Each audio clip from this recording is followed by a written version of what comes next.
Continuamos esta vez en compañía del padre Vidal Atencio, padre, además párroco de la iglesia Las Mercedes en Maracaibo. Él está acá con nosotros a propósito de este titular del diario El Universal y de otros diarios de circulación nacional. Obispos exigen a Chávez regresar poderes a la Asamblea Nacional. La Conferencia Episcopal Venezolana estima que sería un gesto positivo para la estabilidad democrática que el presidente devuelva la ley habilitante. En uno de los extractos de este artículo también hacen referencia a que se desconoce por completo el voto popular con la aprobación de esta ley habilitante y también aseguran que es una aprobación arbitraria. Recordamos pues que quienes estaban en el antiguo Parlamento fueron electos por voto popular y además que la ley habilitante está expresa además en la Constitución Nacional. Sí, bueno, de verdad que como siempre un saludo muy especial a todos los usuarios de Venezolana de Televisión y una bendición especial en estos días, por supuesto muy necesaria. Creo que la presencia mía aquí se justifica en el sentido que tenemos que hacer honor a la verdad. Casualmente en el documento que los obispos emiten hacen referencia a la justicia o qué sé yo, pero no hacen referencia a la verdad. Yo creo que es fundamental el que podamos nosotros presentar de Venezuela a este nivel que se está haciendo en el caso de la Conferencia Episcopal Venezolana, la realidad verdadera. Entendemos que como Conferencia Episcopal, los líderes de la Iglesia Católica tengan el derecho inalienable de poder hacer una crítica. Es más, eso reza yo creo que en toda cuestión de derecho universal. Pero lo que sí no está permitido es, uno, presentarlo con medias tintas que terminan siendo verdad, o medias verdades que terminan siendo mentira, perdón, o mentir descaradamente. Eso es, yo creo que es fundamental, eso es fundamental. Y por otro lado, no asumir, yo creo que el cristianismo y la iglesia tenemos nosotros argumentos, valores, principios que son mucho mejor que lo que nos puede brindar la oposición venezolana, muy decadente por cierto, independientemente que saquen un papel y digan un número y digan, saquen cifras, qué sé yo, es una oposición decadente, con lo cual deben respetar en este sentido los obispos de Venezuela, respetar que no todos somos adeco, copellano, y que tenemos derecho, como ellos mismos lo dicen en el documento, hacen referencia a un artículo de los derechos humanos, hacen referencia a otros artículos que tienen que ver a la Constitución Nacional, con la libertad de expresión, y que de alguna manera pues, se violenta en este caso. Ahora, padre, ¿por qué abordar el tema de la ley habilitante haciendo comparsa quizás a la actuación de diputados de la oposición ante la Organización de Estados Americanos y realmente no desconocer la emergencia nacional y no dedicar quizás esta declaración que hace la Conferencia Episcopal a los damnificados y a la cantidad de familias afectadas? Bueno, yo ciertamente que yo antes de decirte a ti cualquier cosa y que el pueblo venezolano lo escuche, ya yo he tenido diálogo, discusiones, conversaciones, confrontaciones, particularmente con mi obispo, que es el presidente de la Conferencia Episcopal Venezolana, y de la cual no salgo muy bien parado, por cierto, porque siempre sale una amenaza para el padre Vidal, sigue en esa línea y te vas a tener a las consecuencias, de tal manera que, pues, que a veces al sacerdote parece que se cohíbe de decir cosas, de opinar y de expresar su pensamiento, ¿no? Entonces ya hemos hecho esto. ¿Por qué? Porque yo particularmente les he dicho que esto no pasa a ser de un panfleto más de la oposición. Un panfleto, o sea, como si agarrara la oposición un panfleto y se vayan a repetir eso por allá, con algún aderezo eclesiástico o eclesial, y entonces eso por supuesto lo hace diferente. Pero no es así, no es así. Yo creo que tuviera más sentido que realmente hubiese, por eso digo yo, hago referencia a los principios, a los valores cristianos, para hacer sinceramente, como lo pedía el padre Bruno Renaud, una sinceridad profética que no existen estos documentos, ¿no? Esto no pasa de ser digamos, lo que yo he llamado un panfleto, pero que no pasa de ser un comunicado más, bueno, y pareciera que estuviera mandado por Insulsa o estuviera mandado por Ramos Alú, que bueno, no tengo nada personal contra ellos, pero que de alguna manera no comparto sus valores. Y así buena parte del pueblo venezolano, yo diría que la mayoría del pueblo venezolano. Cuando ellos hacen referencia a que se intenta desconocer el voto popular del 26 de septiembre, ¿acaso ellos no están desconociendo el voto popular que ha llevado adelante este gobierno bolivariano? Mira, a mí, yo incluso, lo que pasa es que yo vivo signado por mi gusto por la historia, y la historia no solo aquella que cuenta más de 50 años. Estoy hablando de la historia más reciente. Por cierto, vamos a tener en Maracaibo un encuentro de historia reciente, porque la gente pierde la memoria, la pierde tanto que nos recuerda, que lo están transmitiendo por ahí por Venezolana de Televisión, que el día del golpe de Estado, prelados venezolanos, sacerdotes venezolanos estaban sumados al golpe de Estado. En el seminario de Maracaibo se hicieron reuniones para apoyar el golpe de Estado.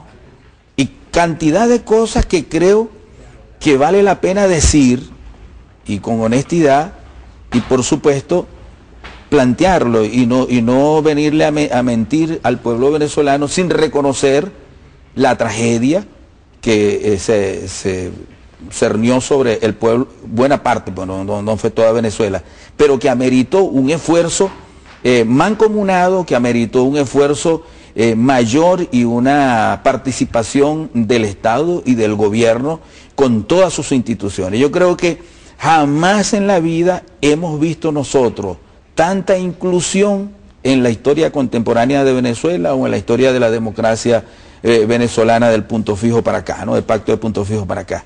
Y que no haya la gallardía de decir, bueno, sí, mire, reconocemos que se han hecho, que las misiones sociales han sido positivas, y reclamamos, como yo también lo he reclamado, Jocelyn, yo también he reclamado la ineficiencia, la ineficacia, es decir, el no cumplimiento de un objetivo y el uso, el mal uso de los recursos para obtener esos objetivos. Yo lo he reclamado, y he hecho críticas al presidente y a todo el ejecutivo y a todas las instituciones, pero eso no me autoriza a mí, nadie me da una licencia para querer manipular la conciencia a través de una cuestión religiosa, ¿no? Vestirme de clérigo para salir y decir cuatro cosas y que la gente se sume, eso no es válido, particularmente no es moral, pues. Ahora, también ellos han dicho desde la conferencia episcopal que se restringe en este momento la religión, y quisiéramos entonces recordar, ahora que usted también lo hace, la participación de la Iglesia durante el golpe de Estado, también en los diferentes pronunciamientos que ha hecho el cardenal Jorge Urosa Sabino, cada vez que hay una situación neurálgica en el país. Yo, bueno, he estado viendo, leyendo, recuerdo el libro de Ernesto Villegas, un periodista que estuvo aquí laborando en estos mismos espacios, y recuerdo pues todas las cosas que vivimos en esos días. Yo recuerdo con otros sacerdotes cómo salimos a crear una comisión de derechos humanos para evitar que hubiese una mortandad, para evitar que hubiese una tragedia en nuestra región. Por ejemplo, había una lista de 70 personas del chavismo que estaban asignadas para ser eliminadas. ¿Se restringe o no el derecho a la religión en nuestro país? Yo no sé dónde, no sé cuando dijeron eso, no sé si era en Sarajevo, no sé si por allá en alguna isla de Asia o de otro continente donde no fuera, o era que estaban hablando, no sé, de España en la Guerra Civil Española, o de Chile, o de esos momentos, porque no sé dónde se puede restringir cuando aquí pensamos y decimos lo que nos venga en gana, con algunas excepciones, pues. Bien, en el otro lado del estudio se encuentra Tania Díaz y Alberto Nolia, y ellos también quisieran hacerle algunas preguntas, sobre todo porque ellos son acuciosos en el análisis político del acontecer nacional. Adelante. Hola, ¿cómo estás, Jocelyn? ¿Cómo está Padre Vidal? Mucho gusto de tenerlo aquí en el estudio. Siempre hablamos con el Padre Vidal vía microondas, vía remota a través del estudio de Venezolana de Televisión en el Zulia, pero nos alegra mucho que se encuentre aquí en Caracas el día de hoy. Así es, estamos aquí Alberto Nolia y esta servidora desde el día de ayer comentando ese comunicado que leyó la directiva de la Conferencia Episcopal Venezolana, padre, y nos alegra mucho que usted venga en este momento a hacer un planteamiento de tipo de sentimiento religioso, porque yo creo que eso es lo que hace falta. Ayer comentábamos aquí con Nolia, padre, que una de las cosas que tenía el comunicado, uno de los elementos que tenía, era un rechazo a las leyes relativas al poder popular. Y decíamos, oye, que interesante sería ver a la directiva de la Conferencia Episcopal discutiendo esto frente a frente, de cara a cara con las comunidades, dado todo el desarrollo que ha tenido aquí esta organización popular, digamos la creación de los consejos comunales e incluso la creación de comunas que están en este momento en construcción. Sí, tú sabes que de esa una de las cosas que más me llamó la atención y que más me golpea, porque de alguna manera, Tania y profesor Nolia, uno se debe al pueblo, uno se debe a la comunidad, sobre todo el sacerdote en el barrio, en la urbanización, en la comunidad, se debe precisamente a la gente que más necesita. Y cuando uno ve el rechazo a que se le dé cabida al poder popular, al empoderamiento de la comunidad, y se habla incluso de manera despectiva de lo que puede ser el pueblo organizado, uno dice, oye, no sé qué Vaticano II se leyeron, no sé cuál es la interpretación que tiene eso. Yo particularmente, mira, una de las cosas que les he dicho también que me ha servido este proceso revolucionario es para hacer investigación y volver a retomar los libros, y yo recomiendo eso. La Gaudium Spes, por ejemplo, la Gaudium Spes. La Gaudium Spes significa en latín alegría y esperanza. La número 1 pide que la iglesia viva los dolores y las alegrías, los sufrimientos y las alegrías y las esperanzas del pueblo. Es decir, que haya una consustanciación, que haya ahí una relación muy estrecha entre la iglesia y el pueblo para que pueda de alguna manera sentirse. Entonces nos queda muy mal decir, no sé, denigrar de lo que puede ser un logro del pueblo venezolano en este caso, ¿no? Y otra de las cosas pues que he visto allí, por ejemplo, en relación a las expropiaciones que se hablaron así como de una manera también tan despectiva. Tengo, en ese sentido, Tania, traje un texto que lo pueden ustedes copiar también allí. Se define así, ¿no? Gaudium Spes número 71. La Gaudium Spes número 71, pues es hermosísimo. Permítanme ustedes que lo traje por aquí, porque no quería, me pareció sumamente interesante, y dice lo siguiente, mira, y perdonen que a veces pues, uno tenga que recurrir a estas lecturas así, pues, pero fíjese, la Gaudium Spes, esto estoy hablando de 1965, Vaticano II, una enseñanza de la iglesia. Esto no lo inventó ni el padre Vidal, ni ningún chavista, ni ningún revolucionario, nada. Estos fueron los obispos en el año de 1965, dijeron. Dice así, la propiedad privada tiene también por su misma naturaleza una índole social. Algún papa le dijo hipoteca social, imagínense el término, ¿no? Hipoteca social. Y dice, propiedad, muchas veces la propiedad se convierte en ocasión de ambiciones y causa graves desórdenes. Se da pretexto a sus impugnadores para negar el derecho mismo, ¿no? Y viene con lo que decía. Regiones económicamente menos desarrolladas existen, posesiones rurales extensas y una extensísima, mediocre, cultivada o reservada sin cultivo para la especulación.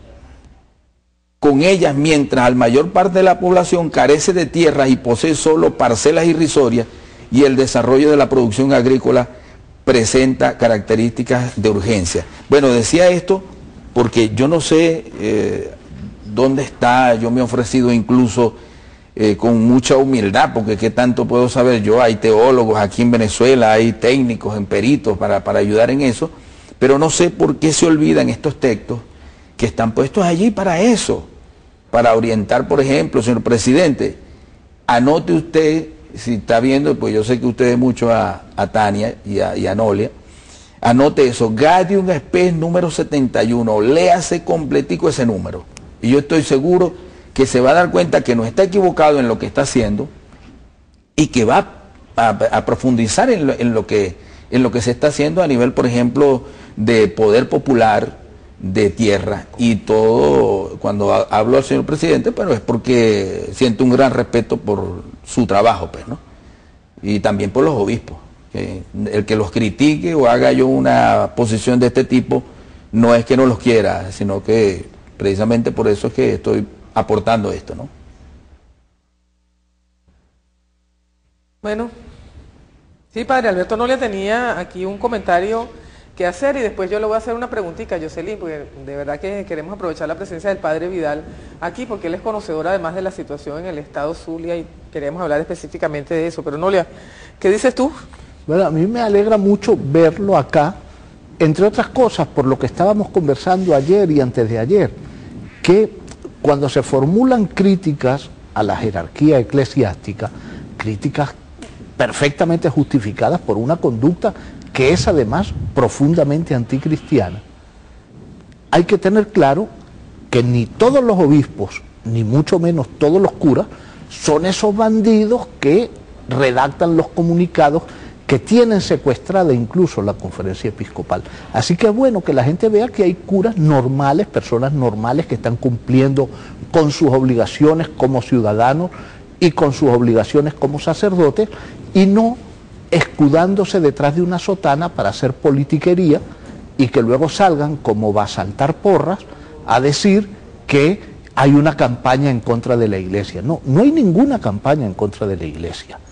Lo que pasa es que cuando un cura sale pidiendo la intervención extranjera en asuntos venezolanos, hay que decir quién y qué es ese cura, sin que eso implique que la iglesia como tal, la iglesia es un término muy amplio desde el punto de vista de los católicos, la iglesia son todos los bautizados, pero cuando se habla de la iglesia normalmente se refiere a la jerarquía eclesiástica, porque además es normal en una institución tan vertical y tan jerarquizada como la iglesia, donde además se ha hecho costumbre aplastar a la gente.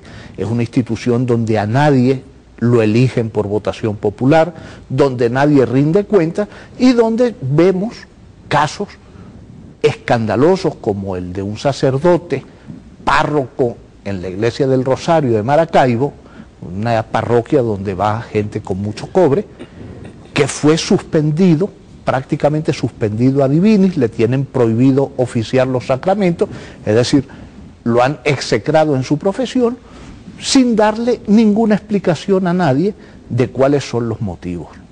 Esa es la iglesia oficial, esa es la jerarquía católica. Bueno, padre, si queríamos preguntarle, como toda la discusión es alrededor de la aprobación de la ley habilitante, que hoy, por cierto, tomó un nuevo cariz en instancias internacionales, porque fue recibida una delegación de parlamentarios oposicionistas y un representante de la llamada Mesa de la Unidad por el secretario general de la OEA. Usted que conoce la situación en el estado Zulia, que conoce cómo se vivió esa emergencia, esa tragedia en el sur del lago, ¿usted cree que es necesaria una legislación por vía expedita y una acción por vía expedita para que sean atendidas esas almas, que además son almas cristianas, que tienen ese nivel de necesidad en este momento? Sí, le decía que lo que sucedió, por supuesto, es muy singular, ¿no? Fue muy fuerte, la naturaleza respondió según el daño que le infringimos nosotros. Pero también se había anidado, y se ha anidado, no es que se anidó y ahí está, y hace falta desmantelar eso, este sistema, donde pues la comunidad que realmente le otorga el valor, la comunidad humana que vive en esos espacios y le otorga el valor a la tierra, no posee el derecho a decir esta tierra es mía. Mira, increíble, por ejemplo, que en el sur del lago haya y que el Estado tenga que indemnizar eso, que haya una hacienda o una hacienda, o no sé cuántas haciendas será, que tenga 70.000 hectáreas. Eso es como hablar, no sé si aquí algún chacao o alguna cosa de esa pueda medir esa cantidad de territorio. Yo creo que ni Caracas junta. No sé, no puedo hacer relación. Pero estoy seguro que eso sea como sea. Primero, que no puede ser una propiedad que se pueda demostrar que es privada, que es suya. Y por ley, pues, le pertenece al Estado. Solo que, como se han anidado durante años, hay que buscar una legislación que ataque ese problema estructural de frente, con mucha valentía, y además hacerlo en los mejores términos, como está planteado. La dimensión del problema de los damnificados, por ejemplo, en el caso de las viviendas, nosotros no podremos nunca, haciendo 100 casitas por año, atender ese problema verdaderamente.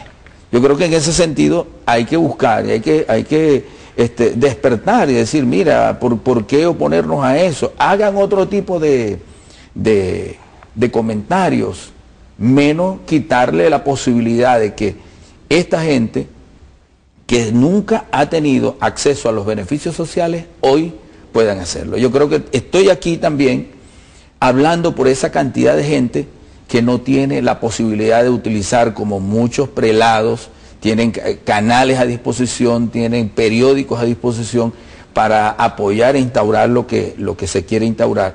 Bueno, el pueblo a veces tiene la amistad con el Padre Vidal. Padre Vidal, diga esto, y vaya y haga esto. Y por eso uno llama y pide, y bueno, yo agradezco mucho que nos escuchen ustedes en ese sentido.